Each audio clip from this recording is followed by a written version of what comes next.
got here. A back-to-back video. So today is Friday. I was feeling really good from class, so I'm putting something up. As you can see, today's theme is GameCube games, Pokemon, and obviously Wind Waker and Smash Bros. Right there. But anyways, this has nothing to do with GameCube. Rest assured. I know a lot of you probably aren't gamers.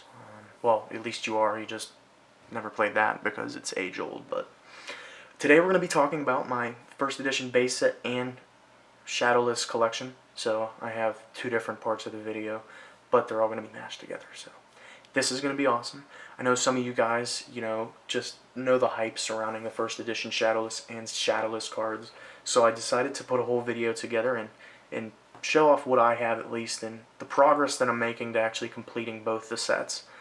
It is very tough to do, so I am doing it though. So we're going to start off with my very, very small Shadowless Hollow lot. Not lot, but collection.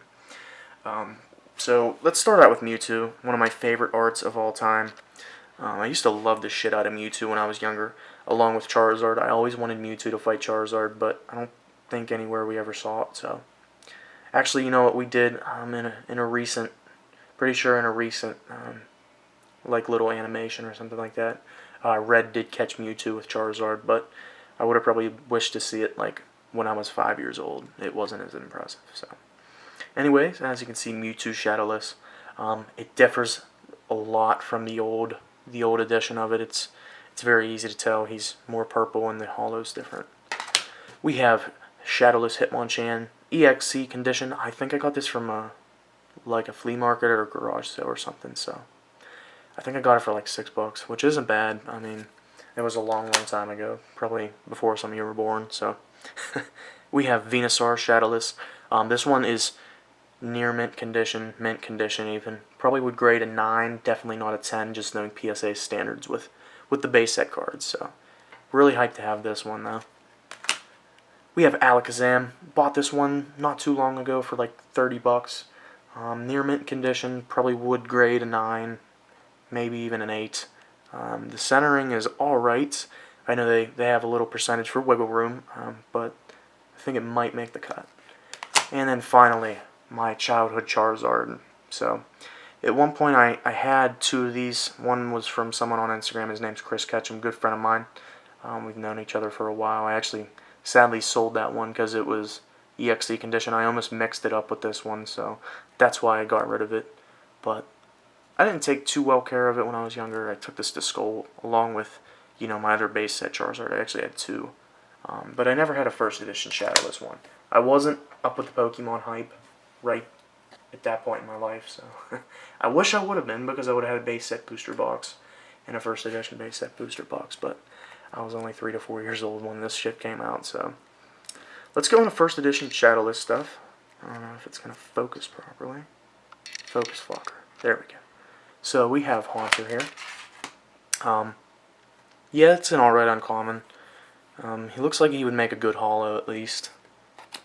Jinx. So surprised it doesn't have the black face to it. Not that that's a good thing, but I'm pretty sure they changed it. Pretty sure they changed it way after that card was released. Magikarp, this puppy's in mint condition. I would love to get him graded. Probably would grade a 10. The centering's alright. So, and I would love to have Gyarados as well, but obviously they're really expensive right now. So we have Seal. Probably should have never been an uncommon card. I don't know why, but they decided to do that. We have Abra, one of my favorite common cards in the base sets.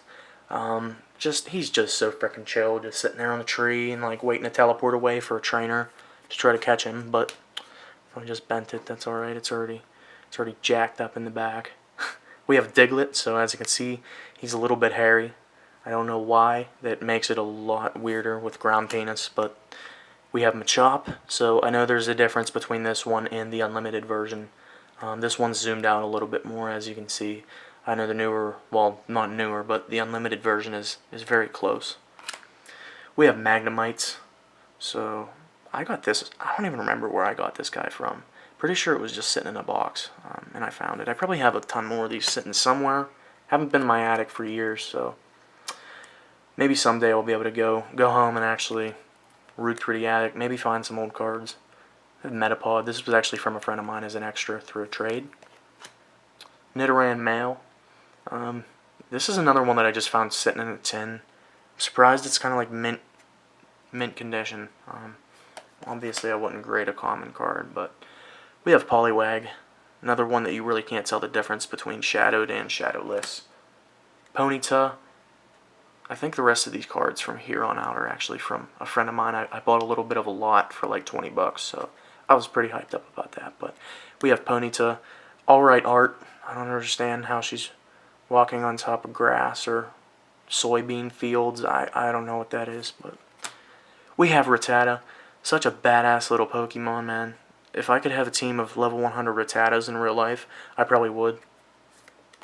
We have Gray Stamp Sandshrew. So as you can see, that the stamp itself is very, very faded compared to something. Let's see it to star me real quick. So as you can see, it's very faded. I know they were pretty common. I wouldn't doubt on like common cards that the gray stamp thing isn't like super rare. But I mean like Charizard and stuff. There's only a few graded and like PSA 9, even 8. A good friend of mine. I don't know if he still has it because he got into Teenage Mutant Ninja Turtle stuff, but I'd probably eventually want to buy it off of him. We have Starmie, and then Vulpix. So that's it for commons and uncommons. I'm still working on completing that set. It's going to be very, very hard to do. So I'm just basically every time I find a first edition Shadowless lot, I buy the whole thing, even if I do have it. So let's get on to the big hitters here. We have first edition Shadowless Blastoise. This puppy is in mint condition. The centering is just a little bit off. It would probably get a 9. So got this for 200 bucks in like mint condition. So I was pretty hyped about that. Knowing for what they're going for now is just insane. We have Clefairy. I actually got this as an extra with my first edition Shadowless Charizard. So we'll pull him out eventually. The grail of my collection. First edition Shadowless Raichu. Picked this up in Arizona for like 30 bucks. He's EXC to near mint condition. Definitely wouldn't grade him, but just nice to have, obviously. We have Machamp, so this is even more common than common cards in base set. So he's only like 6 bucks, nothing too special. And then obviously we got to finish it off with the first edition Shadowless Red Cheeks Pikachu. So the Red Cheeks is actually a misprint. They were meant to be yellow like in the Unlimited base set.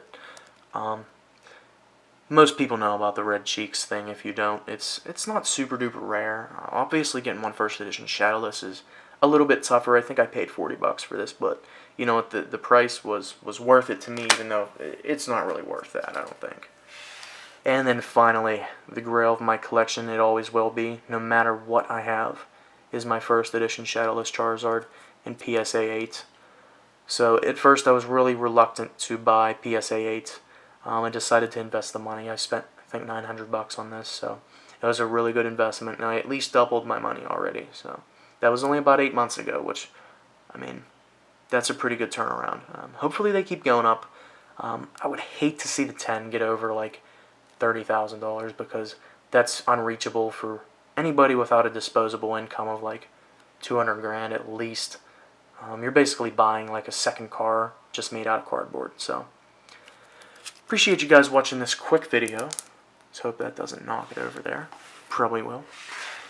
Appreciate you guys watching this quick video. Well, it wasn't quick. It was like 8 minutes, but that's alright. I do like to show off my collection.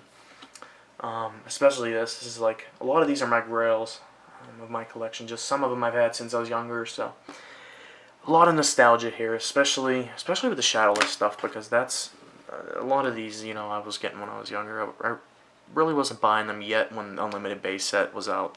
It's when these were still in print run was when I started buying Pokemon cards. So, but please like and subscribe. Gonna be uploading videos a lot more often now. Seeing how easy I can make videos in this small space that I do have. Eventually, I might do a little bit of a tour on video of my small little apartment room.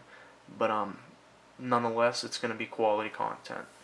So take it easy, guys, and if you're in Florida, please be safe. I I know this is a Category 4 hurricane. The winds are much stronger than Harvey was, so I'm please asking everybody if you can get out now. If not, please be safe. I want the safety for all my followers and subscribers, definitely, because I know this shit hits people hard.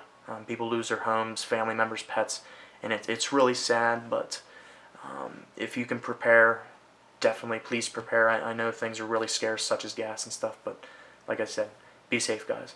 Take it easy.